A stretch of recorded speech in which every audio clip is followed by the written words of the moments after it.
बच्चों, कैसे हैं आप? उम्मीद करती हूँ आप बढ़िया और एकदम मज़े में होंगे।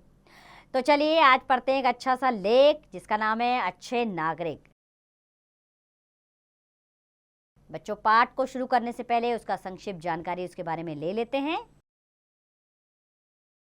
बच्चों, इस पाठ में बताया गया है कि कार्यकुशलता छोटे और बड़े का भेद नहीं जानती। कार्यकुशल व्यक्ति ही जीवन में उन्नति करता है। जो व्यक्ति कार्यकुशल नहीं होता वह चाहे कितना भी बड़ा क्यों ना हो, एक ना एक दिन अवश्य नीचे गिर जाता है। तो आइए अपने इस लेख को पढ़ना शुरू करते हैं। देश में कुछ बड़े बड़े लोगों के पैदा हो जाने से ही देश बड़ा नहीं बन सकता। देश को बड़ा बनाने के लिए यह आवश्यक है कि हमारे छोटे से छोटे देशवासी भी अपने नागरिक अधिकारों एवं कर्तव्यों को समझे और तदनुसार कार्य करें, अर्थात उसके अनुसार कार्य करें। अर्थात एक देश बड़ा तभी बन सकता है यहाँ पर रहने वाला हर नागरिक अपने अधिकारों और कर्तव्यों को समझकर उसके अनुसार कार्य करे। किसी श्रेणी यानी नंबर्स में किसी श्रेणी अथवा जाति के चक्कर में ना पड़े, अर्थात ऊंची नीची चोटी के चक्रों में ना पड़े। इसका सदा ध्यान रखे कि देश सभी का है, किसी एक व्यक्ति या समूह का नहीं। देश तभी सुदृढ़ रह सकता है, सुदृढ़ अर्थात मजबूती से खड़ा रह सकता है, जब सभी लोग अपना अपना कार्य समुचित प्रकार से करें। समुचित यानी कि अच्छी प्रकार से।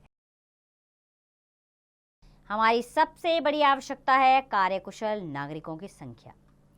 कार्यकुशलता क्या है और कार्यकुशल व्यक्ति कौन है? कार्यकुशलता का पहला भाग तो यह है कि हम अपने कार्य को अच्छी तरह जानें। हम में से अधिकतर लोग कार्य उठा तो लेते हैं परंतु उसे अच्छी तरह जानते नहीं और न जानने का प्रयत्न करते हैं। जब सफलता नहीं मिलती तो अपने को दोष ना देकर दूसरों को दोष देते हैं।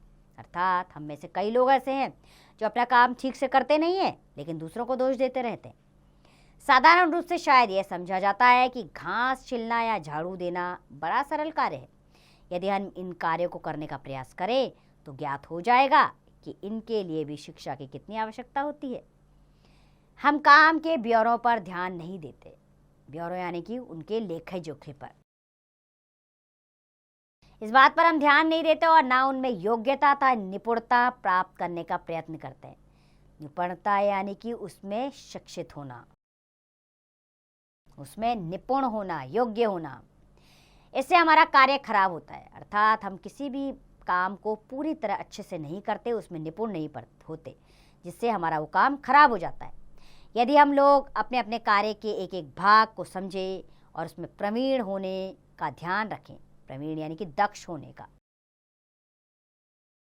निपुण हो जाएं उसमें, तो हम अपनी और अपने कार्य दोनों की वृद्धि और उन्नति कर सकते हैं। अर्थात हम किसी भी काम को करने से पहले उसमें निपुण हो जाएं तो हमारा काम बेहद अच्छा होगा। कार्यकुशलता छोटे और बड़े का भेद नहीं जानती। जो कार्यकुशल होगा वह आरंभ में कितना ही छोटा क्यों ना हो, आरंभ यानी कि शुरू में, अवश्य उन्नति करेगा। और जो कार्यकुशल नहीं होगा वह आरंभ में चाहे कितना भी बड़ा क्यों ना हो अवश्य गिरेगा। अर्थात अपने कार्य में कुशल होना बेहद आवश्यक है उन्नति करने के लिए जीवन भर। कार्यकुशलता का दूसरा भाग यह है कि कार्यकुशल व्यक्ति अपने कार्य में गर्व का अनुभव करता है। अर्थात जिस इंसान को अपने कार्य में कुशलता प्राप्त होगी, निपुणता प्राप्त होगी, वो अपने कार्य करने में गर्व महसूस करेगा। यदि सफाई करने वाला यह अनुभव करे कि मेरे बिना सारा संसार गंदा रहेगा, यदि कपड़े धोने वाला यह अनुभव करे कि मेरे बिना सारे संसार के कपड़े मैले कुचैले रह जाएंगे, और यदि कपड़े सिलने वाला यह अनुभव करे कि मेरे बिना सब लोग नंगे हो जाएंगे, तो वह भी अपने कार्य में गर्व का अनुभव करने लगेंगे। अनुभव यानी उन्हें एहसास होगा कि हमारे बिना भी ये दुनिया नहीं चल सकती। अपना महत्व समझेंगे और अपना कार्य उत्तमता से करेंगे, अर्थात अच्छी प्रकार करेंगे। कार्यकुशल व्यक्ति अपने काम को अच्छा और बड़ा मानता है और वह उस पर गर्व करता है। कार्यकुशल धोबी अपने हाथ के धुले साफ कपड़े से वही हर्ष यानी खुशी, वही हर्ष और आनंद प्राप्त करता है जो कवि अपनी कविता से, योद्धा अपनी वीरता से और व्यापारी अपने खजाने से करता है। कार्यकुशलता का तीसरा भाग परिश्रम है। जो परिश्रम यानी कि मेहनत, जो परिश्रम करने को तैयार नहीं है वह कुछ नहीं कर सकता। सतत परिश्रम ही आगे ले जा सकता है। सतत यानी कि लगातार लगातार किया गया परिश्रम ही हमें आगे ले जा सकता है। सुस्ती पीछे धकेलती जाएगी। संसार के बड़े बड़े कार्य करने वाले 24 घंटों में ही इतना काम कर लेते हैं जितना साधारण लोग हफ्तों और महीनों में भी नहीं कर पाते। सतत परिश्रम ही प्रकृति का नियम है। जो इस नियम का पालन नहीं करेगा वह कष्ट पाएगा। कार्यकुशल नागरिक अपने कार्य पर गर्व करने वाला तथा उस कार्य में परिश्रम करने वाला व्यक्ति होता है। आदमी की परख बड़ी बड़ी बातों से उतनी नहीं होती जितनी छोटी छोटी बातों से होती। छोटी छोटी बातें ही आगे चलकर बड़ी हो जाती हैं। छोटा सा छेद बड़े से बड़े जहाज को डुबा देता है। छोटी सी फुंसी बड़े से बड़े पहलवान को मार सकती है। अतः छोटी छोटी बातों की उपेक्षा ना कीजिए, वे बड़ी बड़ी बातों से भी बड़ी हैं। कार्यकुशल व्यक्ति सभी का और सभी के कामों का आदर करता है। वह दूसरों की उतनी ही उपयोगिता समझता है जितनी अपनी। अब आप समझ गए होंगे इस पाठ के जरिए हमें क्या बताया जा रहा है। ये बताया जा रहा है कि हमें अपने काम में कुशल होना चाहिए और अपने काम को कभी छोटा बड़ा नहीं समझना चाहिए। हर इंसान को अपने काम से प्रेम होना चाहिए, उसमें दक्ष होना चाहिए। एक निपुण व्यक्ति अगर अपने काम को करेगा तो वो उसमें महारत हासिल कर सकता है और भविष्य में उसकी तरक्की संभव है। यही इस पाठ के जरिए हमें समझाया गया है। चलिए इसको और आगे पढ़ते हैं हम। यदि हम दूसरों के साथ वैसा ही व्यवहार करें जैसा हम उन लोगों के से अपने प्रति चाहते हैं तो सहज यानी कि आराम से सहज ही सच्चे नागरिक बन सकते हैं। उदाहरण के लिए यदि कोई हमसे वस्तु मांग कर ले जाए तो हम चाहेंगे कि वह हमको उसी अच्छी हालत में मिले जिसमें हमने उसे दी थी।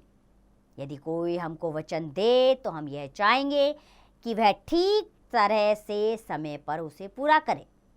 सड़क पर चलते समय हम यह चाहेंगे कि सड़क पर कहीं भी केले के छिलके आदि ना पड़े। यदि अकस्मात यानी कि अकस्मात किसी केले के छिलके के कारण हमारा पैर फिसल जाए तो हम यह चाहेंगे कि जहां चलते लोग हमारी सहायता करें, ना कि उपहास अर्थात हमारा मजाक ना उड़ाएं। उपहास का अर्थ होता है मजाक। यदि हम रेल की खिड़की से टिकट ले रहे हैं तो हम यह भी चाहेंगे कि पीछे के लोग धक्का ना दें और आगे बढ़ने की कोशिश ना करें। हमको चाहिए कि अपनी बात का सदा निर्वाह करें। निर्वाह यानी कि उसको पूरा करें। वचन का पालन करें। उधार ली हुई वस्तु को उसी हालत में समय से लौटा दें। रास्ते में गंदगी ना फैलाएं आदि। इसके साथ ही यदि हम परिश्रम और लगन से अपना कार्य करें तो हम अच्छे नागरिक बन सकते हैं। अर्थात अगर हम परिश्रम लगन करेंगे तो हम अच्छे नागरिक अवश्य बनेंगे और अपने कार्य में दक्ष होना बेहद ज़रूरी है। तभी हम सफलता की सीढ़ी प्राप्त कर सकते हैं। तो उम्मीद करती हूँ बच्चों ये लेख आपको समझ में आया होगा। इस लेख ने मिलने वाली सीख को आप अपने जीवन में ज़रूर अपनाएं और अपने कार्य को सतत परिश्रम के जरिए जारी रखें और अपनी मंजिल की तरफ कदम बढ़ाएं। देखना एक दिन न एक दिन आपको अपने लक्ष्य की प्राप्ति अवश्य होगी। अब इस पाठ का अभ्यास कार्य आप स्वयं कीजिए।